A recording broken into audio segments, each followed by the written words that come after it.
Hey everyone, this is Heather. I'm going to show you some advanced features of Google Search.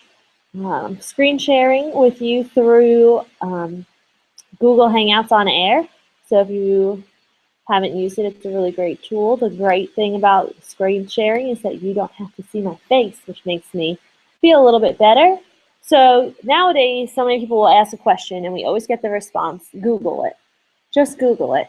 I've said it myself to people, just Google it, go Google it. Well, the thing with sometimes just Googling it, especially with kids in school, is you never know what they're going to find because they spell things wrong and things can come up.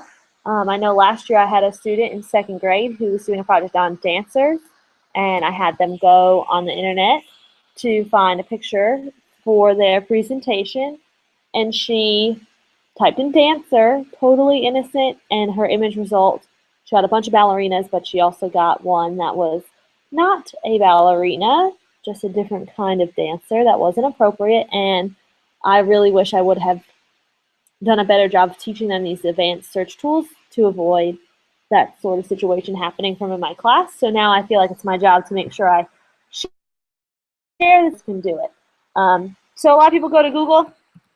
If I Google search lions, you're going to see that I have a bunch of news pop up. I have someone, I guess, was killed by a lion. It was the Games of Thrones editor. That's interesting. But I also see the Detroit Lions, the football team. I have pictures of the animal over here. So how do I narrow down to make sure I'm getting what I'm looking for? So once I search, if I go to search tools, I can decide, okay, I want something that was uploaded within the past hour or past 24 hours. So it looks like this story about the Game of Thrones editor who was killed by a lion in South Africa is pretty new. So if I do anything within the past hour, I'll see articles that were recently updated. 44 minutes ago from the Detroit Lions, 17 minutes ago from the Detroit Lions. So it looks like they're signing people. Past 24 hours, you're going to see it's mostly about the Detroit Lions. So you can narrow it down. That's really good if maybe there was a big event that happened, maybe like a big earthquake happened, and you want the kids to research it from the night before. You can say the past 24 hours, and the kids can pull up everything that was done in that past 24 hours. So that's really good because they can really find those most recent articles, and they're not reading about an earthquake that happened in the same place 30 years ago. Another really good thing is you can, if you go into your images, if I have lions, sometimes when you scroll through lions, I know this is, again, we have Detroit Lions, we have the animal lions. I've seen some pictures in Google when my kids search for lions, they get a picture of a lion killing its prey, and that can be really gory for some, especially elementary school kids to look at. They don't like seeing that. So what you can do with pictures is you can pick size, you can pick color, but you can change the type.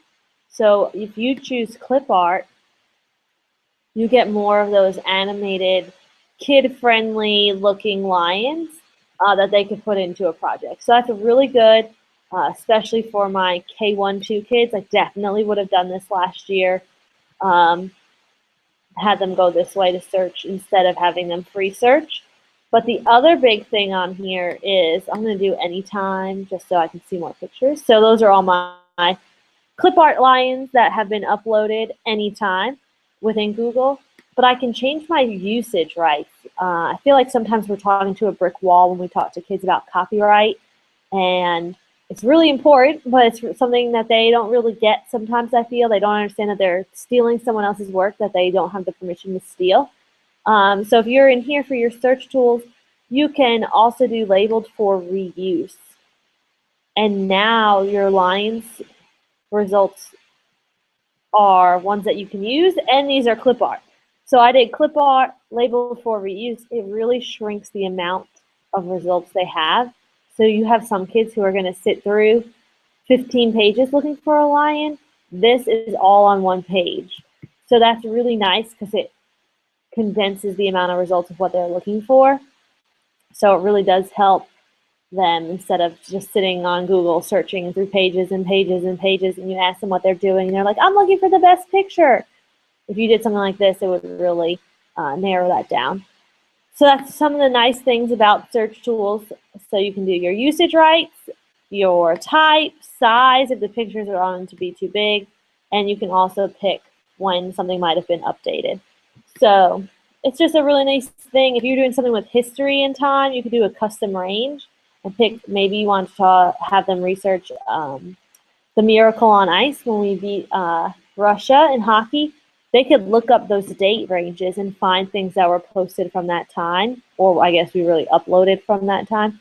But it's a really good tool that they could look back, and they're not just reading an article that was written yesterday, maybe about the movie. So, you know, it's just some really nice ways to narrow down some of your results that you might get instead of just letting them have a free-for-all on the internet. So that's the advanced search tool. Hopefully you guys will be able to use it. It's a great one, especially for our students.